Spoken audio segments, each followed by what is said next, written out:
Alright, what's going on, everybody? My name is Jeff, and we are talking chapter 60 of My Hero Academia, which, wow, we've gotten 60 chapters in, which is huge. And still not even close to catching up. You know, My Hero Academia is forever ongoing, but 60 chapters is still big, man, and we're on pace to catch up eventually. I'm enjoying the journey. Now let's hop straight into the chapter where, honestly, I want to start with another. I just really enjoy the classroom setting interactions between Class 1A, and honestly getting to see the jealous kid from B along with Kendo, the girl with the big hands. I think that's the girl with the big hands, or she might be the girl with the vines, but I think it's the girl who like gets big hands. Either way, I love seeing like them as kids and them actually interacting, and I think that really builds rapport with your core characters. And there is a large cast of characters because it's a series about a high school that they're forever adding new people in and pulling characters out, and we still have that core 1A. And so seeing Mineta kind of shine as an intelligent student, or at least in the top half, but he's friends with Kaminari, who's, I want to say second to last, or third from the bottom, like one of the kids who slacks in school. And see Kaminari be like, I thought you were one of us, is big, like, you know what I'm saying, to show where the camaraderies can lie. And Momo being one, and Shoto being two, and or maybe Ida's 2 and Shoto's 5. Deku is 4. Bakugo is at 3. Those are your top 5. I know Momo's 1. I know Deku is 4. I know the other 3 are in the top 5. But either way, and they're also the 5 that seem to do the best in like in the field settings. Now Momo is a little bit of an exception because she chokes up in the field a little bit, but I'm sure that's kind of what's about to get addressed, because there was foreshadowing in this chapter where she kind of choked herself up when talking about the practical exam at the beginning of the chapter, and now she's matched up with Todoroki, who she's always kind of odd around. I think it's because they both got in under recommendation or via recommendation, and on top of that, them ranking so highly and having very, very OP quirks. I mean, Creation and Half Hot, Half Cold are definitely 2 of the more overpowered quirks in the series so far. Granted, hers is not as OP as Shoto's is, but still, the ability to just go create things. Like, she can create a rocket launcher, she can go create swords and all kinds of other weaponry, as well as like transportation methods, and it can get wacky, some of the things she can do, as long as she knows the elemental composition of it.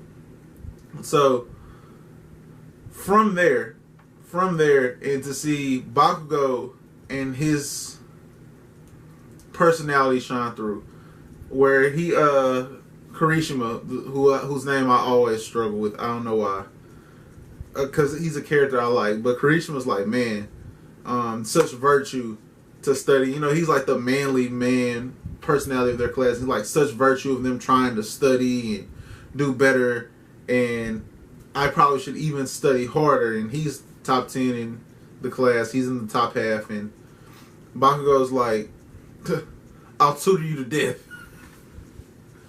Like, and I don't know what it is.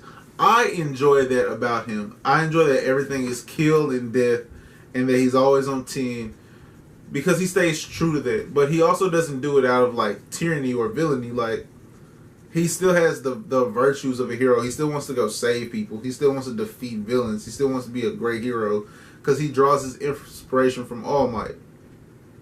And he's come out and said, like, I like All Might. I feel like that kind of, at this point, for him and Deku, is the big rift in their relationship, because he does draw a lot of his inspiration from how All Might always defeats the villain.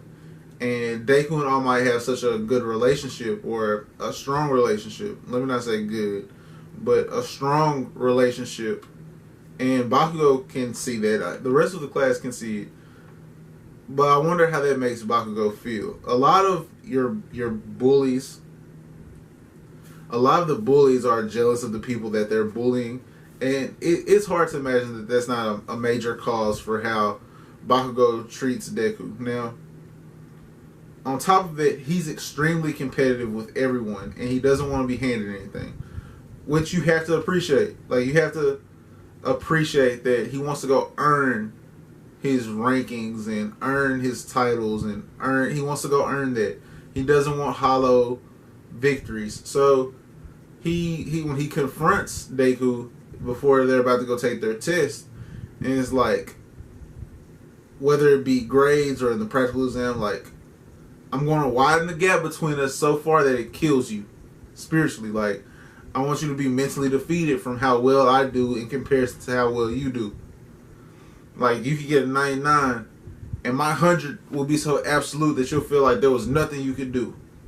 That's how Bakugo plans on going about his business. So this, so when he slams the door and leaves class, and you see Eraserhead or Aizawa Sensei, and he's like, "You're slipping further, or faster. You're slipping faster down this path than I expected." And I had to sit back and think, reading that, like, I don't think he's going down a dark path. I really don't.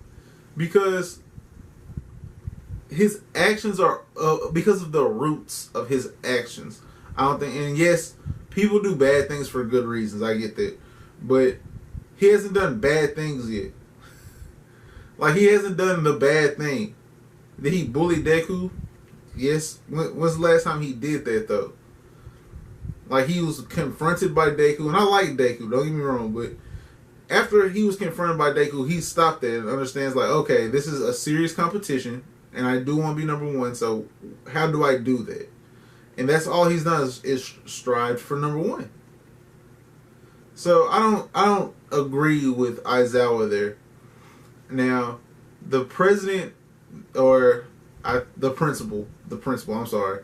The principal, the mouse buddy, he actually makes a more valid point than just about anyone else. And Aizawa made a valid point in their teacher meeting, their staff meeting, where y'all keep running into villains. And the reason your kids are unprepared is because they practice against robots or each other, and then they go fight real villains. They're not prepared for that.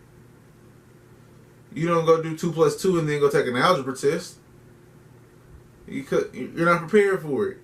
So, in prep to be able to best prep them, robots don't get it. They need live opponents that are going to stress their skill set, going to stress their bodies, going to stress their mental capacity to where there's growth. To where there's growth. We have to grow these heroes into the heroes of the future. So, leading into the pairings of the practical, and I like seeing, like, oh man, what's the practical test gonna be? What's the final exam gonna be, man? I think it's just gonna be, you know, a comprehension of everything that we've done throughout the semester. And midterms were easy because we really hadn't gotten into the bulk of things, but with everything that's happened and the out of school things that have happened to where now I haven't even really been studying as much as I should have. Now with finals coming up, everyone's kind of stressing, and I think that's good. I think that was done well. I think that Horikoshi did that well. And the chatter going on around the first year students about what the practical exam is like was dope. Now, I know that they have to have a lot of pro heroes on staff or former pro heroes on staff, but are the same?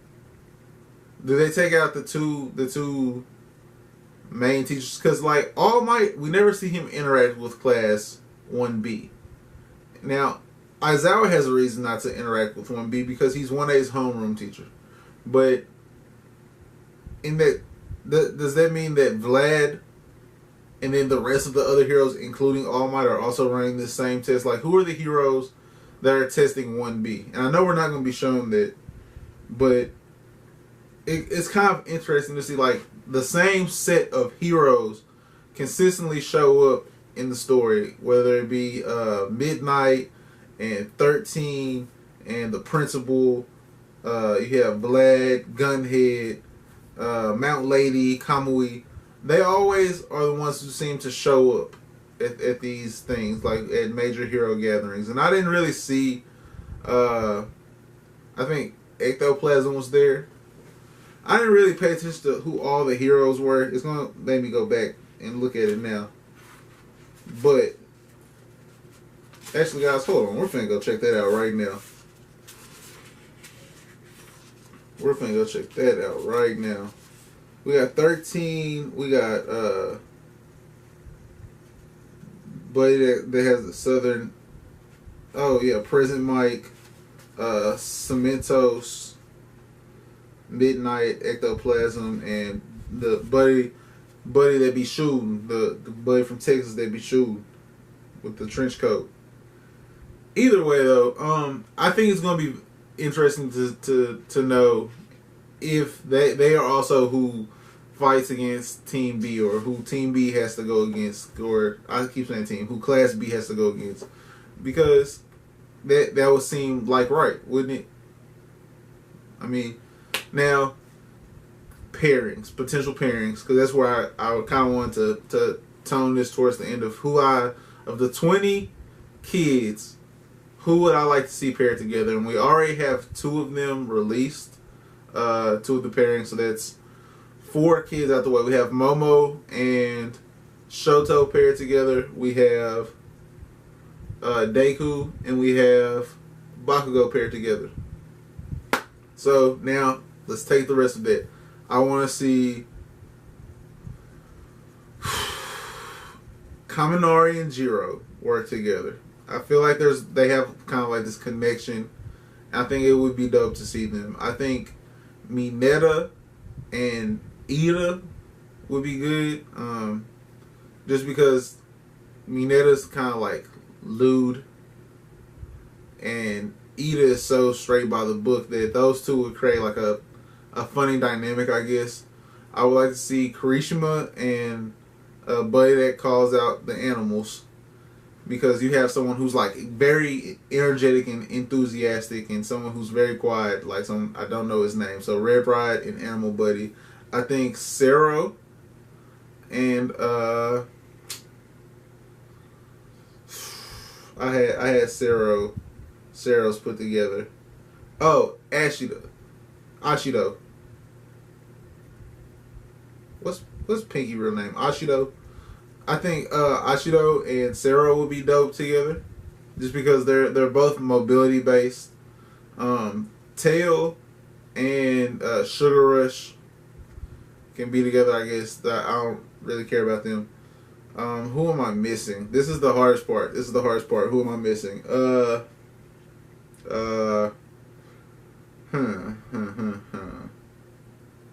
I would like to see. I'm going down class one day, and I feel like I gotta be missing somebody. I got Kaminari. Oh, you got Tokoyami and Froppy. Ooh, and Suyu. That could be dope. Just because they're both kind of like chill in their own way. I gotta be missing 2 more people.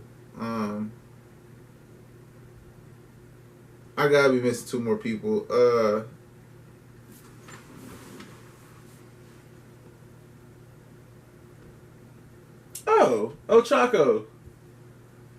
Let's pair Ochako and Naval Laser. Yeah, Ochako and Naval Laser would be interesting, because he's extra. He dumb extra. And I just think that would be funny to see them together. And then Hagakure and Octopus Buddy would be the last two left. So those are my guesses. I don't know how many of those are going to come true. We'll see in the next chapter. I'll make sure to have those, like each pairing put up somewhere, I guess, to be able to keep a hold of it. But that's going to be it for me, guys. Pretty solid chapter, a 4 fire emoji chapter. Like this video if you liked it. It goes a long way. Subscribe if you're new. And, of course, hit that notification bell as well for more My Hero Academia content, as well as Black Clover, The Promised Neverland, video game streams, and eventually when I catch up to one of my series, I'm going to start something new for sure. I mean, it's just 3 seems to be a solid number. So that's the plans right now. In the comment section below, let me know who you guessed would be the perfect pairings for each team up. And go ahead and throw which heroes you would like to see them go against. I don't really care which heroes they go against. The pairings will matter more than who they fight to me. Because how you are together will matter the most. But that's just my guess. Have a great rest of your day, though, guys. Come check out the next My Hero review for sure. And then check out some other videos on the channel as well.